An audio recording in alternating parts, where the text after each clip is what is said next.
two-seat drop-top sports car, made by MG. Now that hasn't been said in a long time.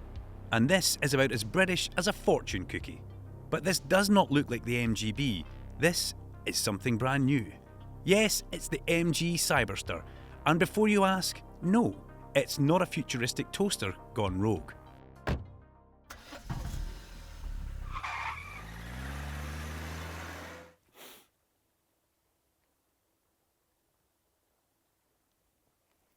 But what do I think? Well, I like it. And I like some key features in the front end of this car. Love the design and the headlights. Look great, and when they're illuminated, even better. From the inside and the outside, I like the bonnet. When you look through the windscreen, you see the lovely contours, and when you're outside, you're looking at it, it just looks fast. Can you see the cheeky smile that the whole front end of the car gives you? Look at it, right across there. Cheeky little grin from MG. I just wish they'd finished the front splitter right across the front. That would have finished the car off and looked perfect in my eyes. Now there's no doubt, if you look at the car long enough, you will see Mazda, you will also see Jaguar and Corvette. For me, it's like Face's A-Team car when I was a young boy. But that's not breaking new ground. What is breaking new ground is MG have got the first two-seater full EV sports car on the market, and they've done it a couple of months ahead of their German counterparts, their competitors, Porsche. Who'd have thought that in 2025, MG and Porsche would be competitors in the car market? But that's where we are. MG will also save you a couple of pounds in your pocket. They have got the first full EV midlife crisis mobile. Now there's no arguments that the most attention-grabbing thing about this car are the scissor doors. They've royally stirred the automotive industry's pot. You either love them or you hate them. I think they're well funky, I really do like them. There's sensors here and round here to stop you bumping into trees, lampposts or even your own noggin.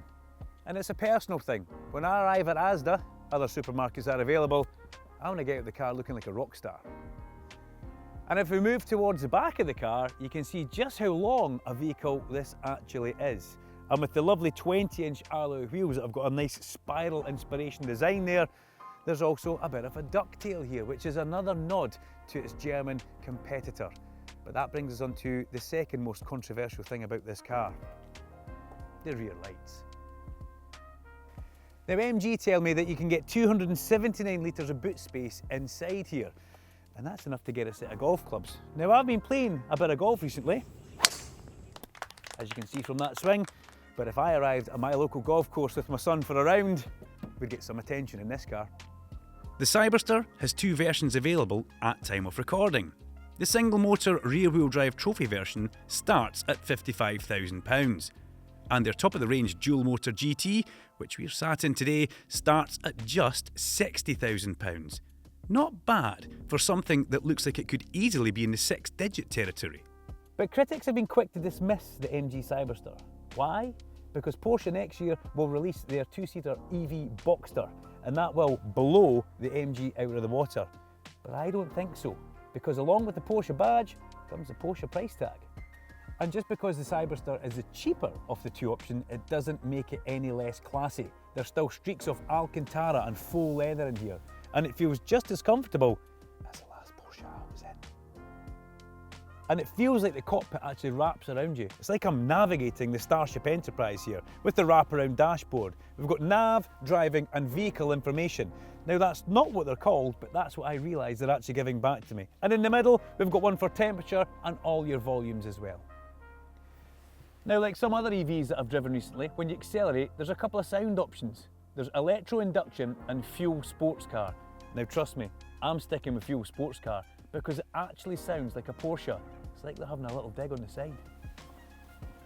Now let's remember, this is a nippy little GT car and storage isn't going to be huge, but there is cup holders. We do have a glove box, and in the doors, there's little door pockets as well. To put the roof up, you hit the button between the two buttons that open and close the doors. But let's face it, when you live in this country, the majority of the time, the roof's going to be up.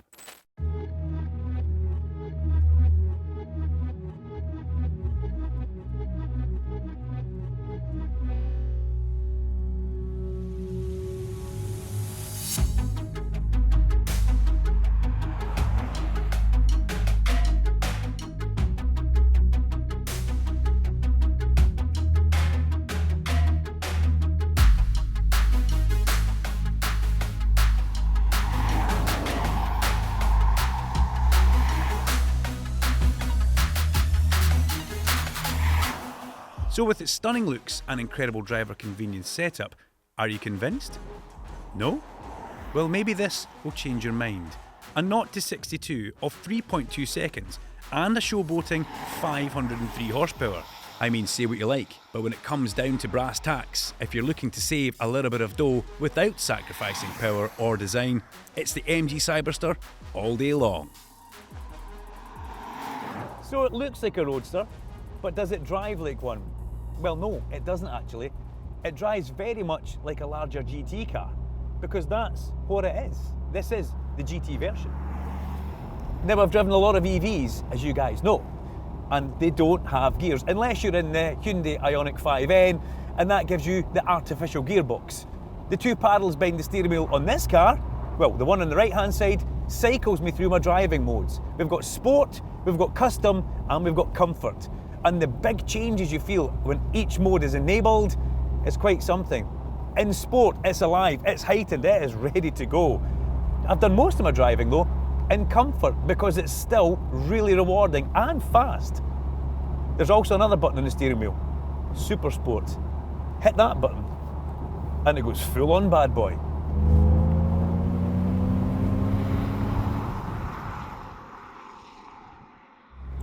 And on the left-hand paddle, KERS, Kinetic Energy Recovery System. Now that's a term that reminds me of Formula 1. And I remember the first time it was put in a car. Ferrari put it into the LaFerrari, and it was a big talking point.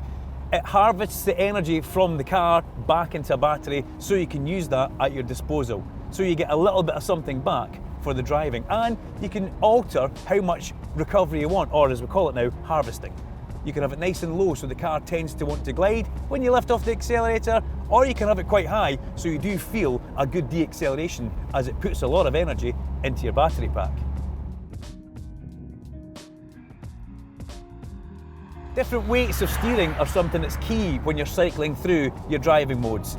You can have light, you can have medium, or you can have quite high sporty feel. You can also alter that manually if you go into custom mode to set up your own preferential choices. But I quite like just to let the car do it for me. When I'm in sport, I want a slightly heavier one. But when you're in about the town, you will need something nice and light, almost a little bit fluffy.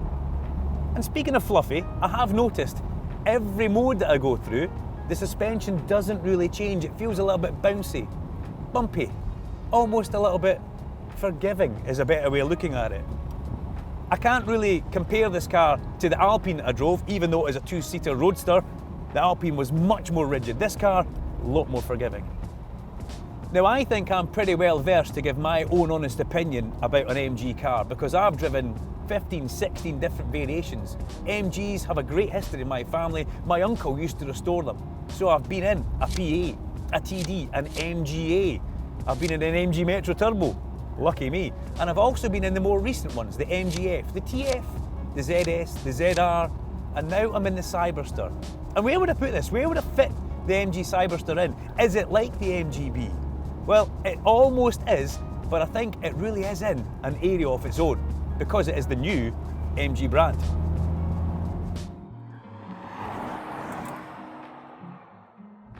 Now, talking about all those MGs, the company celebrated its 100th anniversary, and it's actually detailed on the side of the car.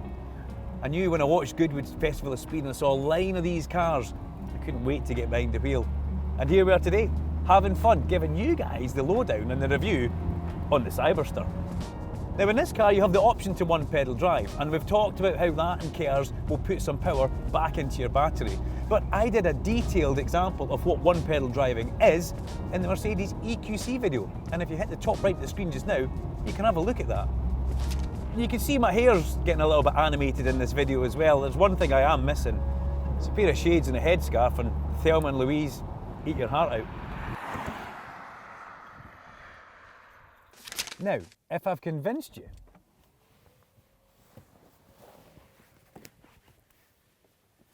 and you're wondering where you can pick up one of these monsters, head over to arnoldclark.com, where they've got an array of options, styles and colours, something that will suit all of your needs. And remember, Arnold Clark also have the best deal guarantee on used cars anywhere in the UK. If you like it hassle-free, Arnold Clark make it easy. Now, something else I found in the car is launch mode. just above one pedal driving, I can push launch mode, and it gives me the instructions of how to execute the perfect launch. To enhance performance, use launch mode, featured on closed roads with good traction. Obviously that's 100%. Step 1, set the driving mode to sport or super sport. Remember, the red button on the steering wheel. Disable ESC and auto hold functions. Then the next one, push the brake pedal down, fully press the throttle pedal, and you will get a rocket on the steering wheel. But we'll do that just now. Brake, up comes my rocket. 3, 2, 1, go. Whoa! All right. Visibility right now with the roof down in a convertible, it's always going to be good. You've got a small aperture out the front to look out of, but you've got so much space around you, visibility is lovely.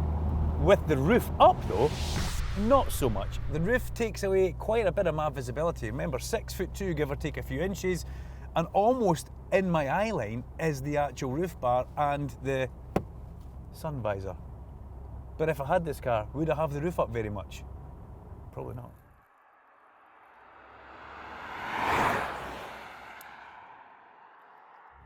And for me, you guys know that I'm pretty critical about my driving position. I need to be as low as I can. I need to be quite far forward so I feel like I'm in the wheel. Some people comment in the box and say that I look a little bit hunched and uncomfortable, but that's my preference. I can't quite get there in the Cyberster. I'm close, I'm verging on it. I just need to be a little bit lower and the wheel a little bit further back. But it's still a really comfortable driving position. You've got a nice bit of lumbar support in your back as well. And for anybody with a bad back, that's always a positive.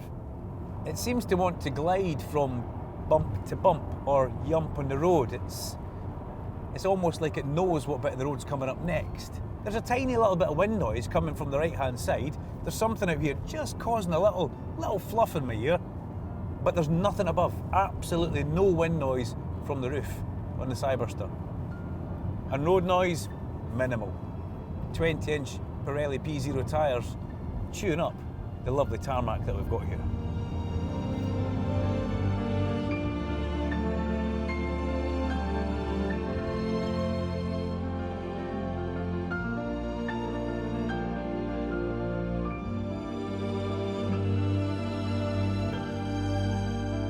So what's the verdict? A 60 grand, two-seater, 500 horsepower GT car? Well, for me, it's a yes. But I want to know what you guys think. Let us know with some comments in the box below. I'm Duncan Vincent. This is the Arnold Clark YouTube channel. Make sure you like and subscribe and hit that bell icon so you never miss an upload from us. And until next time, safe driving.